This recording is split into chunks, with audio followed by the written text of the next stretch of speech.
For demonstration purpose, I have the new trimmer head of Stihl FS38. I'm going to show you how to remove this one, and as you can see, we have a new trimmer head installed. So we're going to remove this and replace this with another one. Let's assume that this is an old one which is already worn out, and we are going to remove this one. As you can see, there's a bump knob on the front. So to remove this, you just turn the bump knob counterclockwise. So just spin it.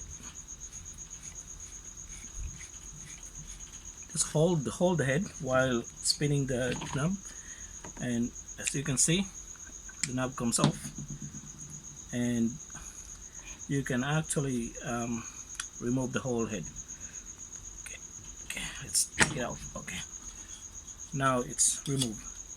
So let's assume that that's an old one. Let's put it aside. Now we have a new one.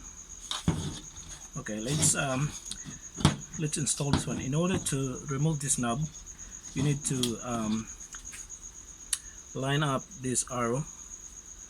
As you can see, either there's a 1, 2, 3, 4 arrows on the inner, and there's 2, 4, also 2 arrows on the outer. So you have to line it up like that, and then the knob will pop up.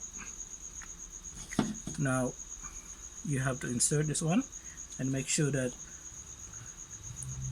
will lines up with the bolt. So to make sure that it lines up when you inserted it.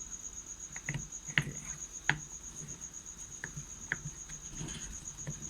Now it's fit. So make sure that you don't lose the spring,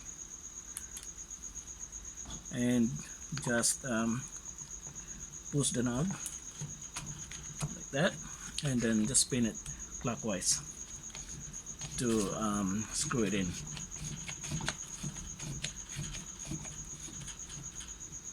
Okay, that's it. Thanks for watching.